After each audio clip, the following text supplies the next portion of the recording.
खुलुमबाय गोजोन मोनाबिलि गिबि गिबियावनो कार्ति गासा फोरबोनि गासै नायगिरि नोंथांमोनजों लोगोसे नोंथांमोननि नखरनि साफ्रोमबो सोद्रोमानिसिम महिलारि वाइड एंगल चेनेलनि जानानै आं बोर सारस्रिहरबाय। दिनै कार्ति गासा सारा आसाम नाङैनो जोंनि बर' थागिबि सुबुंफोरा बे कार्ति गासा फोरबोखौ गोदो गोदाय समनिफ्रायनो फालिबोदों, लोगोसे दिनैबो फालिगोन। लोगोसे आसामनि गुबुन गुबुन हारि हारिसानि सुबुंफोरा जा बिथांमोना आबादजों सोमोन्दो दं, बिथांमोना दिनै नै दान्दिसे समनि उनाव गावबा गावनि आबाद थिलियाव आलारि बाथि सावफैनाय नुथायखौ नुनो मोनगोन।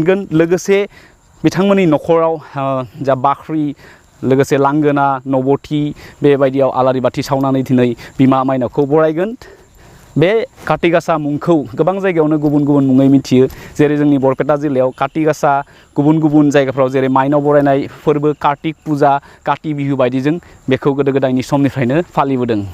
कार्ति गासाखौ फालिनायनि गुबै जाहोना जाहैबाय दैज्लां समाव सासे आबादारिया जा दुखु दारला खस्थ'खौ गारनानै सान्दुं अखाखौ सैज्य खालामनानै जा आबाद मावबोयो, बे आबादखौ दिनैनि समाव बे आबाद थिलियाव बिमा माइनावखौ बरायगोन, जाहाथे जोंनि बे ओंखारनो गोनां बा ओंखारजेननाय माइ बिदांफोरा मोजां मोजां फिथाइ जायो। लोगोसे जों बे माइरंखौ जानानै बोसोर दिनखौ मोजाङै मोजां थांनानै थालांनो हायो। लोगोसे गोदो गोदायनि समनिफ्रायनो बे कार्ति गासाखौ दाब दाब जायगायाव गुबुन गुबुन नेमखान्थिजों फालिबोदों। जेरै जों गोबां नुनो मोनो दिनैनि बे समावनो खायसे गामिफोराव लांगोना मोखाङाव थालिर दंफांफोरखौ गायनानै आलारि बाथिखौ सावनानैबो जोङो कार्ति गासाखौ फालिनाय नुबोदों। स' गुबुन गुबुन जायगायाव जेरैबायदि फालिबोदों, थिग बेबायदिनो जेरै वेस्ट बेंगलनि बर'फ्राबो दिनै बे कार्ति गासाखौ फालिगोन। लोगोसे बिथांमोना बर' रावाव मा मुं दोनदों बेखौ मिथिनाय जायाखै, अब्लाबो आं मिथिनायाव बिथांमोनाबो दिनै बे कार्ति गासा फोरबोखौ फालिदों। स' जों जोबोद गोजोननाय मोनो बेबायदि जोंनि जा गोदो गोदाय समनिफ्रायनो सोलिबोनाय फोरबो, बेफोरखौ जों प्रिजार्भ खालामनो रोंनांसिगौ, संरैखा खालामनो रोंनांसिगौ। थ' थांखिया आंना बेनो दिनै बे भिडिअ खालामनायनि। स' कार्ति गासा फोरबोजों सोमोन्दो लाखिनानै दिनैनि समाव बाथौ धोरोमारि सुबुं बा गुबुन गुबुन धोरोमनि सुबुंफ्रा गावबा गावनि नेमखान्थिजों थरसे आलारि बाथिखौ बे आबादथिलियाव सावफैगोन। मोनाबिलि समाव बे आबादथिलिया आलारि बाथिजों गोजों जागोन, लोगोसे बिमा माइनावखौ गोसो गोरबोजों बरायगोन। स' बेबायदिनो जोंनि बरपेटा जिल्लायाव नैबे समाव बे आबादथिलियाव गोबां सुबुंफ्रानो फैगासिनो दङ आलारि बाथि सावनो। बेनि नुथायखौ आं नोंथांमोननो दिन्थिनो नाजागोन।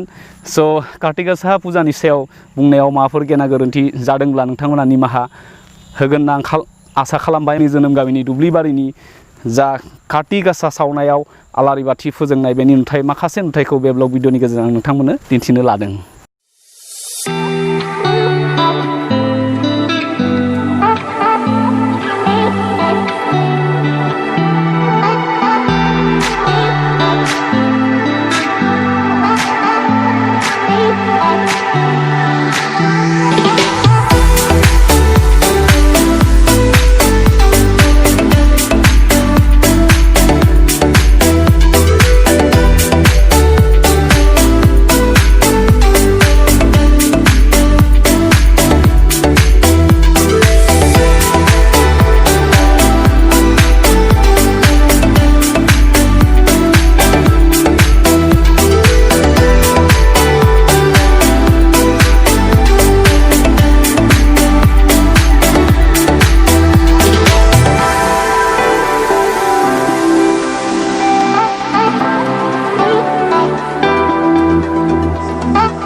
गिबि फिसा जों माइनाव बोराइ माइनाव बुरि आसु माइनाव खालि माइनाव गुफुर माइनाव गोसोम माइनाव गोजा भान्दारि कुमारफोर दिनै जों आसिन मासनि जोबथा दमांसि समाव काति फुजा फोरबो समाव नोंनि मुङाव जों गय गोरलै फाथै गोरलै बावथाय बावबाय थालिर थाइखा बावथाय बावबाय गोदै गोथाव बुट गाजि बावबाय बावनानै नोंखौनो हांख्रायदों गाबज्रिदों खुलुमदों सोंदों दायजों फैयाय नुजाफै नों बबाव दं नोंखौ जोङो आलारि बाथि फोजोंनानै गय गोरलै फाथै गोरलै होनानै गाजि बावथाय बावना नोंखौनो खुलुमनि फुजिनि नों जोंनो बोर बानसो दालाय सिलाय दा खालामसै जों गोदाव सोराव दा खालामसै नों जोंखौ आलो गोजोनै लाखिबाय एयाय दिनै जों गोदान बोसोरनि नोंनाव बावथाय बावनानै जों नोंनाव बोर बानसो बिनो थांदों जोंनि खेथि बाथिफोरखौ आलो गोजोनै जानो थाखाय गरसेयानो गरनै गरनैयानो गरथाम गरब्रै बेबायदि बोसोराव बोसोर एरलांबाय थानो थाखाय